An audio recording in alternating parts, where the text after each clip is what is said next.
अस्सलाम वालेकुम। मैं डेली डोज पाकिस्तान में अली रज़ा में आपको खुशामदीद कहता हूँ। दोस्तों, आज मैं एक ऐसे लड़के की बात करूँगा जिसने अपने घर की बैकयार्ड में एक न्यूक्लियर रिएक्टर बना लिया था। इस लड़के का नाम डेविड चार्ल्स था। ये 30 अक्टूबर 1976 यूएसए में पैदा हुआ। इस सब तब शुरू हुआ जब डेविड को उसके नाना ने 10 साल की उम्र में एक बुक गिफ्ट की। इस बुक का नाम golden book of chemistry experiments था। ये एक आम सी बुक थी, पर डेविड को शायद केमिस्ट्री से बहुत ज़्यादा ही लगाव हो गया था। और दूसरा, उसने अपने ही बेडरूम में एक लेबॉर्ट्री बना रखी थी जहाँ वो छोटे मोटे एक्सपेरिमेंट्स करता था। दोस्तों, जिस एज में स्कूल में हम किसी सॉफ्ट ड्रिंक में नमक डालकर वोल्केनो बनाते हैं, उस एज में डेविड ने नाइट्रोग्लिसरीन बना ली थी। नाइट्रोग्लिसरीन काफ़ी ख़तरनाक चीज़ होती है। खैर, एक बार डेविड स्काउट पर गया जहां उसका सारा फेस ऑरेंज हो रहा था। टीचर्स के पूछने पर उसने बताया कि टैनिंग के लिए मैंने एक आर्टिफिशियल एक्सपेरिमेंट किया है, पर हकीकत में वो ख़ुद पर काफ़ी सीरियस एक्सपेरिमेंट्स कर रहा था अपने घर पर। इसने स्काउटिंग पर मैग्नीशियम से अपने दोस्तों को ब्लास्ट भी करके दिखाए। खैर, वक्त गुजरता गया और डेविड को केमिस्ट्री से बहुत ज़्यादा लगाव हो गया। अक्सर इसके रूम से धमाकों की आवाज़ें आया करती थी, जिससे इसके माँ बाप बहुत तंग थे। तो डेविड के माँ बाप ने डेविड को अपनी सारी लेबॉर्ट्री घर से बाहर बैकयार्ड में शिफ्ट करने को कहा। ये सुनकर डेविड बहुत खुश हुआ और फ़ौरन अपना सामान लेकर बैकयार्ड में शिफ्ट हो गया, क्योंकि वहाँ उसे कोई तंग करने वाला नहीं होगा। और अपने एक्सपेरिमेंट पर आने वाले एक्सपेंसेस को पूरा करने के लिए उसने स्कूल के बाद एक छोटी मोटी जॉब भी कर ली। डेविड ने एक बार तो माचिस की तीलियों से सारा बर्निंग मटेरियल ले लिया और उसे एक ग्लास में डालकर एक हाइड्रोलिक से प्रेस कर दिया। माचिस पर लगा रेड मटेरियल रेड फास्फोरिक होता है और उसे ज़्यादा प्रेस करने से वो ब्लास्ट हो जाता है। ये डेविड के साथ भी हुआ, जिसमें डेविड ज़ख्मी भी हुआ। ऑपरेशन करके उसकी आंखों से शीशे के टुकड़े निकालने पड़े। जैसे मैंने पहले भी जिक्र किया, डेविड स्काउटिंग में हिस्सा लिया करता था। स्काउट बनने के लिए कुछ बैजेस अर्न करना पड़ते थे, जिनमें से कुछ तो कंपलसरी हुआ करते थे और कुछ स्काउट अपनी मर्ज़ी से ट्रेनिंग करके अर्न किया करता था। उन बैजेस में एक न्यूक्लियर एनर्जी का भी बैज हुआ करता था। डेविड ने न्यूक्लियर एनर्जी का बैच सेलेक्ट किया और यहाँ से ये सब शुरू हुआ। इस बैच की ट्रेनिंग के दौरान उसे कुछ ऐसी इन्फॉर्मेशन मिली जिससे उसे ख़याल आया कि मैं एक न्यूक्लियर रिएक्टर बना सकता हूँ, और इसने इरादा कर लिया।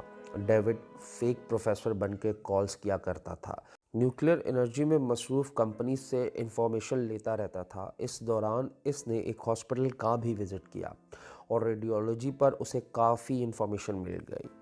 किसी इंसान ने या हॉस्पिटल के किसी भी ऑफिसर ने ये चेक तक ना किया कि ये वाकई कोई प्रोफेसर है भी या नहीं। खैर, डेविड सारी इन्फॉर्मेशन कलेक्ट करके इस नतीजे पर पहुंचा कि अगर उसे अंधेरे में जलने वाले वॉल क्लॉक्स, आपने यकीनन देखे होंगे, स्मोक डिटेक्टर्स और लालटेन मिल जाए तो वो एक न्यूक्लियर रिएक्टर बना लेगा। दोस्तों, ये एक बहुत बड़ी बात थी।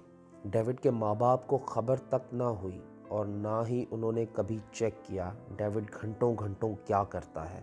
इसीलिए कहा जाता है कि बच्चों पर नज़र रखना ज़रूरी होता है। डेविड ने प्रोफेसर बनकर जो कॉल्स की थी, उसमें से nuclear regulatory commission, atomic industrial forum और अमेरिकन न्यूक्लियर सोसाइटी शामिल थे, जहां से उसे पता चला कि अंधेरे में जलने वाले वॉल क्लॉक्स और स्मोक डिटेक्टर्स में रेडियो एक्टिव एलिमेंट्स मौजूद होते हैं। ये वॉल क्लॉक्स तो उसे आसानी से मिल जाते हैं। स्मोक डिटेक्टर्स के लिए वो एक और कॉल करता है। एक कंपनी से वो कहता है कि मुझे एक स्कूल के लिए 100 स्मोक डिटेक्टर्स चाहिए। अगर आप मुझे अच्छी प्राइस पर दे दें तो मैं बाकी के स्मोक डिटेक्टर्स भी आपसे ख़रीद लूँगा। उस कंपनी ने उसे 100 स्मोक डिटेक्टर्स बहुत कम प्राइस पर दे दिए और डेविड के पूछने पर उसे ये भी बता दिया कि एग्जैक्टली कहाँ पर स्मोक डिटेक्टर्स में न्यूक्लियर एलिमेंट्स यूज़ हुए हैं। अब बाकी बची लालटेन, वो भी उसे बहुत आसानी से मिल गई। अब डेविड अपने न्यूक्लियर रिएक्टर बनाने में लग गया और उसने बहुत सारी लालटेनों से थोरियम लिया। रेडियम उसे वॉल क्लॉक से मिल गया। यूरेनियम प्रोफेसर बनकर कॉल पर हासिल कर लिया। हॉस्पिटल के रेडियोलॉजी डिपार्टमेंट से प्रोफेसर बनकर बेरियम सल्फेट नर्स से ऐसे ही ले आया।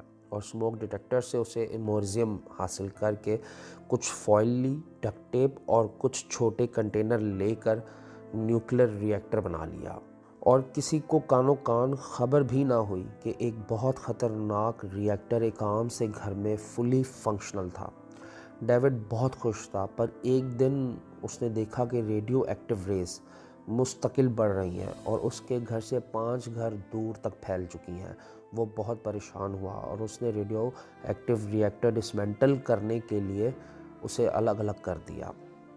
और उसने ये भी फैसला किया कि वो अब इस न्यूक्लियर रिएक्टर को अलग अलग जगह पर ज़मीन में दफना देगा। तो दोस्तों, एक रात 2 बजे डेविड अपना न्यूक्लियर रिएक्टर अपनी कार में रख रहा था तो साथ में रहने वाले लोगों को लगा कि शायद कोई चोर है और उन्होंने पुलिस को कॉल कर दी। पुलिस जब आई तो डेविड की कार में तलाशी ली गई।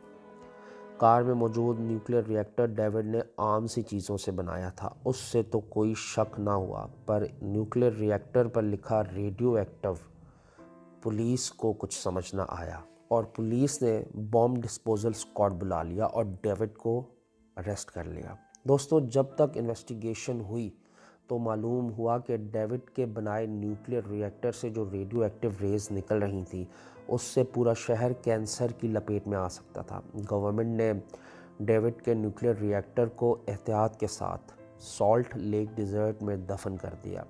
दोस्तों, इसी जगह यूएस अपने न्यूक्लियर प्रोग्राम के वेस्टेज दफन किया करता है। दोस्तों, डेविड की मौत 2016 में हुई, ज़्यादा शराब पीने की वजह से। इसलिए कहते हैं कि अगर अपनी काबिलियत की कदर ना की जाए तो कुछ ऐसा ही होता है। और ज़ाहिर है, अगर बच्चों पर भी नज़र ना रखी जाए तो ऐसे वाक़यात होते हैं। मेरी इस वीडियो का इख्तिताम यही होता है। आपको मेरी वीडियो कैसी लगी मुझे कमेंट सेक्शन में ज़रूर बताइएगा और मेरे channel daily dose Pakistan with Ali Raza को प्लीज़ सब्सक्राइब करें।